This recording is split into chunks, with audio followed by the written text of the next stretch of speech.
କେକେଆରର ନୂଆ head coach ହେବେ ଏହି ଅଭିଜ୍ଞ ଖେଳାଳି। ତେବେ ସୂଚନା ଅନୁସାରେ ସମସ୍ତ ଦଳ ଇଣ୍ଡିଆନ୍ ପ୍ରିମିୟର ଲିଗ୍ର ଆଗାମୀ ସିଜିନ୍ ପାଇଁ ସେମାନଙ୍କର ପ୍ରସ୍ତୁତିକୁ ଜୋରଦାର କରିଛନ୍ତି, ଯାହା ଫଳରେ ଅନେକ ବଡ଼ ପରିବର୍ତ୍ତନ ଆସିଛି।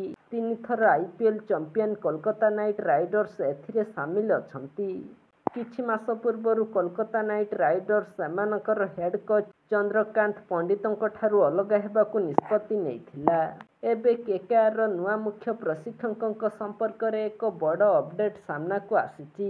ଗଣମାଧ୍ୟମ ରିପୋର୍ଟ ଅନୁସାରେ କୋଲକାତା ନାଇଟ୍ ରାଇଡର୍ସ IPL 2026 ପାଇଁ ଅଭିଷେକ ନାୟରଙ୍କୁ ସେମାନଙ୍କର ମୁଖ୍ୟ ପ୍ରଶିକ୍ଷକ ଭାବରେ ନିଯୁକ୍ତି କରିବାକୁ ଯାଉଛି।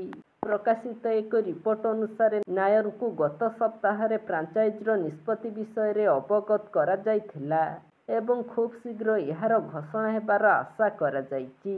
ନାୟର ଗତ ବର୍ଷ ମଧ୍ୟ ସେହି ଦଳର ଅଂଶ ଥିଲେ, ଯେଉଁଠାରେ ସେ ଜଣେ ସପୋର୍ଟ ଷ୍ଟାଫ୍ ସଦସ୍ୟ ଭାବରେ କାର୍ଯ୍ୟ କରିଥିଲେ। ଅଭିଷେକ ନାୟର ଆଗାମୀ ସିଜିନ୍ରେ ଚନ୍ଦ୍ରକାନ୍ତ ପଣ୍ଡିତଙ୍କ ସ୍ଥାନ ନେବେ, ଯିଏ 2022 ମସିହାରେ ପୂର୍ବତନ ନ୍ୟୁଜିଲାଣ୍ଡ ଅଧିନାୟକ ବ୍ରେଣ୍ଡନ୍ ମ୍ୟାକକୁଲମଙ୍କ ସ୍ଥାନ ନେଇଥିଲେ।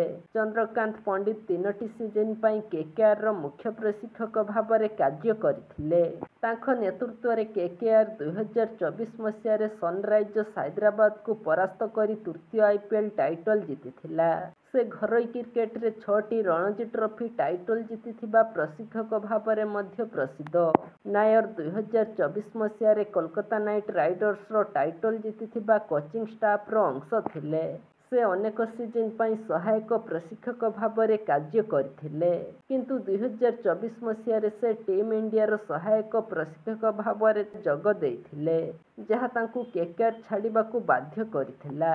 ହେଲେ ତାଙ୍କୁ 10 ମାସରୁ କମ୍ ସମୟ ମଧ୍ୟରେ ମୁକ୍ତ କରାଯାଇଥିଲା, ଯାହା ଫଳରେ ସେ କେକେଆର ଦଳକୁ ଫେରି ଆସିଥିଲେ।